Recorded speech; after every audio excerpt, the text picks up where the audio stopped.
नीना के बर्थडे की सुबह उसकी माँ और बाबा मिलकर उसके लिए एक खूबसूरत ड्रेस लेकर आए। शाम को घर सजा था और बस अब केक आने की देरी थी। दोनों माता पिता नीना को उसके दोस्तों के साथ छोड़कर बाजार से केक और समोसा लाने गए। नीना इंतजार कर रही थी पर उसके माता पिता कभी वापस नहीं आए। उन दोनों की एक्सीडेंट से मौत हो गई थी।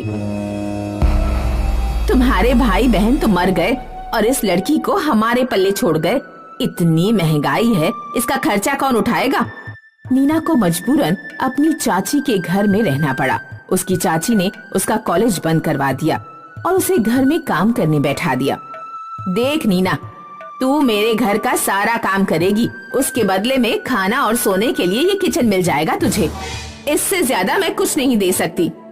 जी चाची, मैं काम कर लूंगी चाची। नीना की चाची और उसकी बेटी स्वाति मिलकर नीना का जीना हराम कर दिया था। ठीक 1 साल बाद नीना का बर्थडे फिर आता है और वो अपने बर्थडे की ड्रेस को पकड़कर रोते हुए सो जाती है। दूसरी सुबह उसकी आंख खुलती है तो वो ड्रेस उसके हाथों में चुभ रही थी। उसने अच्छे से देखा तो वो ड्रेस हीरे की बन चुकी थी। चाची, मुझे चीज सिखानी है आपको। नीना के चाचा उससे प्यार तो करते थे पर अपनी बीवी के डर की वजह से कुछ बोल नहीं पाते थे। नीना का उस घर में बस वही एक सहारा थे। बेटा, ये तो हीरा है, पूरा ड्रेस हीरे का है। हाँ, अब मैं क्या करूँ इसका? इसको अपने चाची से छुपा के रखना। भैया और भाभी की एक ही निशानी है तुम्हारे पास। जी चाचू। नीना रात रात को चुपके से वो ड्रेस पहनकर अपने आप को देखती थी आईने में। एक रात उसने देखा उसकी रजाई में एक बड़ा सा छेद है। काश मुझे एक नई रजाई मिल जाती। इस छेद की वजह से रात भर ठंड लगती रहती है। जैसे ही नीना ने ऐसा कहा, वो रजाई धीरे से चमकती हुई एक नई रजाई में बदल गई। नीना खुश हो जाती है और अपनी ड्रेस को फिर से छुपाकर सो जाती है। दूसरी सुबह, ए लड़की, उठ उठ जल्दी। जी चाची, मैं उठ गई। सच सच बता, कहाँ से चोरी करके लाई ये रजाई? मैंने चोरी नहीं की चाची। बस यही दिन देखना बाकी रह गया था। एक चोर को पाल कर रखा है मैंने। गांव वालों को पता चलेगा तो क्या कहेंगे? पर चाची, मैंने चोरी नहीं की है। अच्छा, तो ये इतनी सुंदर और नई रजाई तुझे तेरे मरे हुए माँ बाप देकर गए हैं? चाची, माँ बाबा के बारे में कुछ मत कहिए। चुप, बिल्कुल चुप। जुबान लड़ाती है।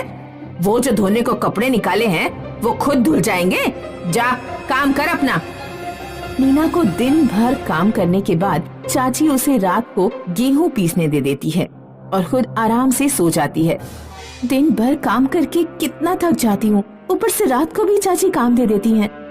नीना उदास होकर गेहूं पीस रही थी कि उसे हीरे के ड्रेस की खनखनाहट सुनाई दी और उसे याद आया कि उसके पास वो जादुई हीरे की ड्रेस है। अच्छा हाँ, मैं तो उस ड्रेस की जादू से भी कर सकती हूँ ये सारे काम। नीना ड्रेस पहनती है और झट से सारा गेहूं खुद पिस जाता है। नीना उठ, तुझे बोला था ना सारा गेहूं पीस देना। यहाँ खर्राटे मारकर सो रही है कामचोर। पर चाची, गेहूं तो पीस लिया सारा। क्या? हाँ, वो देखिए। चाची सारे पिसे हुए गेहूं को देखकर चौंक जाती है। धीरे धीरे नीना की जिंदगी अब काफी आसान हो जाती है। जब भी चाची कुछ काम देती तो नीना चुपके से अपने हीरे का ड्रेस पहनती और झट से काम कर लेती। एक दिन चाची और उसकी बेटी मिलकर बातें कर रहे थे।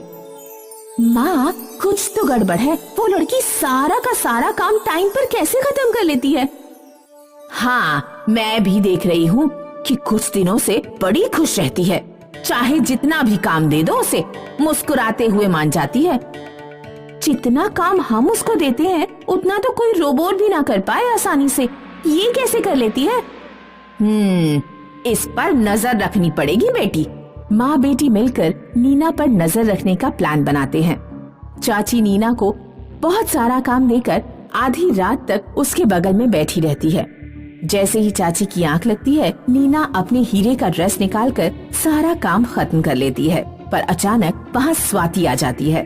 माँ, उठो माँ, देखो इसके पास ये जादुई ड्रेस है। हाँ, वही तो मैं सोचूं कि इतना सारा काम कैसे कर लेती है तू। ला दे मुझे। नहीं, ये मेरे माँ पापा की आखिरी निशानी है। माँ, ये तो हीरे लगे हुए हैं इसमें। साली एहसान फरामोश, मैं 1 साल से तुझे पाल रही हूँ, तेरे सारे खर्चे खुद के पैसों से कर रही हूँ और सारे हीरे खुद के लिए रख रही है तू। अब तो ये ड्रेस मैं लेकर ही रहूंगी।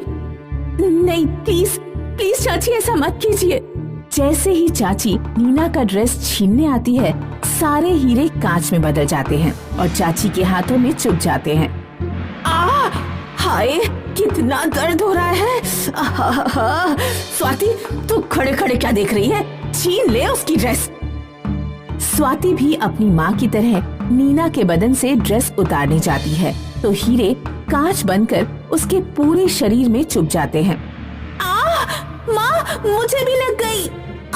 बचाओ, बहुत दर्द हो रहा है।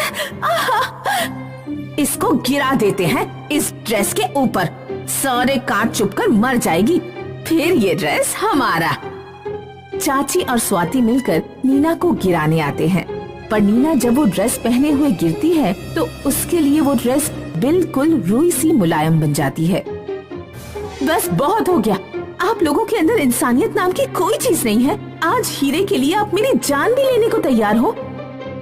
अरे नहीं नहीं बेटी, हमें छोड़कर कहाँ जाओगी तुम?